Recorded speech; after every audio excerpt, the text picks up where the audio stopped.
Lors du thème 1 précédent, nous avons précisé qu'au cours de la première année, grâce au contact physique avec la mère ou une personne de substitution, l'enfant, à travers ce toucher, ses sensations corporelles, va prendre conscience de son environnement physique et de la place qu'il occupe. Ce premier niveau permet d'acquérir un sentiment de tranquillité et de solidité face aux situations. Puis bien sûr, cette confiance se renforce au fil des mois et des années. Nous avons créé la dernière fois notre boîte magique. Vous savez, cette grande boîte qui sera à la disposition de vos enfants. Nous avons aussi précisé qu'il est important de se sentir reconnu et écouté par ses parents pour respecter leurs besoins sans pour cela être dans l'exagération. De 2 à 3 ans, l'enfant entame déjà sa prise d'autonomie par rapport aux parents et à son entourage. Vous savez, c'est cette fameuse période du non. Ainsi, il commence à se détacher de l'autorité parentale et cherche à affirmer son individualité. À travers ce qu'il refuse, il dessine les contours de sa personnalité et découvre ce qu'il veut et ce qu'il aime. Ce deuxième niveau de confiance permet de définir son moi intérieur au travers de ses sentiments, de ses pensées et d'affirmer sa personnalité.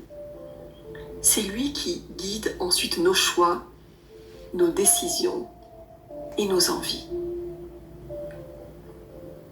Oui à l'apprentissage, de l'autonomie, en cherchant à faire des choses pour lui-même. Et pour cela, il a besoin de faire des erreurs et de chercher ses réponses afin de sentir ce dont il est capable. Ce troisième niveau est indispensable au développement de ses capacités et permet de rectifier et de découvrir ses limites. Et aussi dans la confrontation à l'autre, dans la fratrie, les cousins, les amis, l'école, face à l'autre, l'enfant va chercher à se comparer, à s'évaluer et va également déterminer sa place au sein d'un groupe. Ce niveau de confiance permet non seulement de développer la sociabilité ainsi que l'aisance au sein d'un groupe, mais également de forger la confiance envers autrui. Plus tard, le préado, le jeune adulte, l'enfant se positionnera avec beaucoup plus de confiance et osera prendre sa place quel que soit le lieu. Le deuxième exercice pratique, c'est d'apprendre à mieux communiquer et de remplacer la censure émotionnelle par la validation des émotions des enfants. Exemple, plutôt que de dire « ne t'énerve pas », préciser « tu as le droit d'être en colère »,« je te comprends, pouvons-nous en parler ? Je vais t'expliquer que derrière chaque émotion, il y a un besoin que tu dois respecter. Je peux écouter et t'entendre. » Plutôt que de dire « oh, tu es toujours trop sensible ». Non, surtout pas. Plutôt, qu'est-ce qui se passe ? Est-ce que tu veux m'en parler ? Je suis là pour toi. Plutôt que de répéter « ne me parle pas sur ce ton », dis plutôt « tu peux me dire « je sais que tu es en colère ».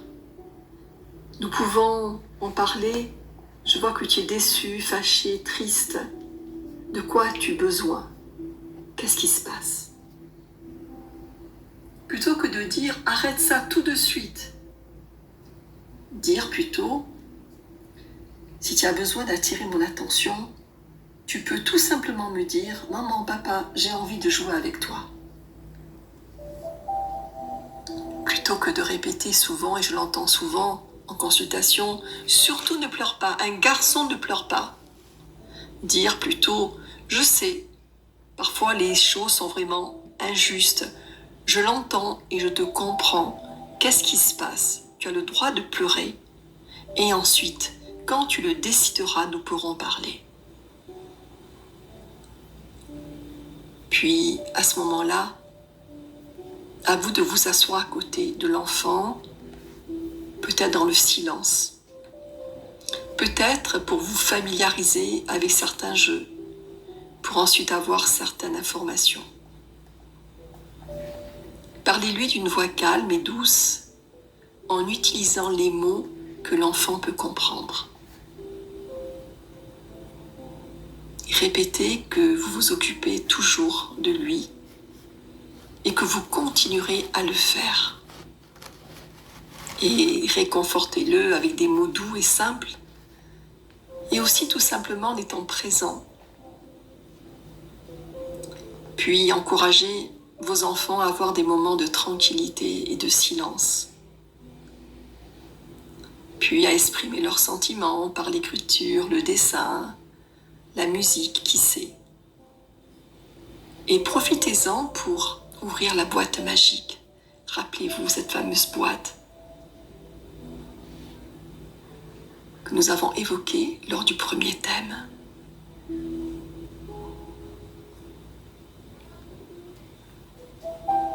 Puis là, tranquillement, vous allez lui apprendre la respiration. Avant, vous allez prendre une feuille de papier, des crayons. Vous allez dessiner un petit personnage. Et vous allez lui demander d'imaginer qu'à travers l'inspiration, à travers le nez, à l'inspiration, il y a une toute petite bulle qui vient d'arriver dans les narines.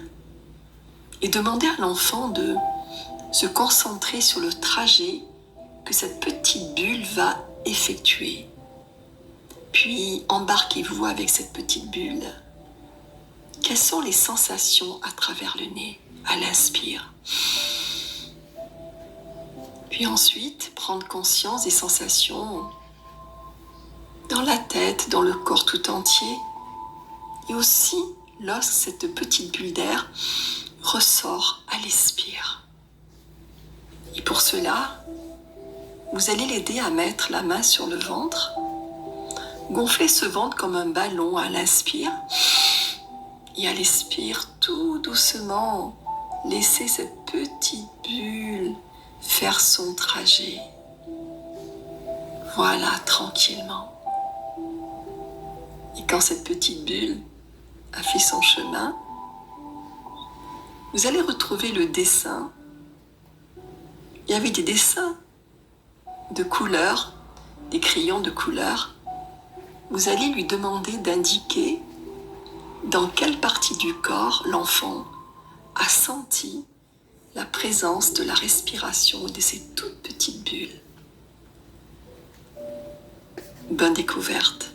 À très vite pour le thème 3.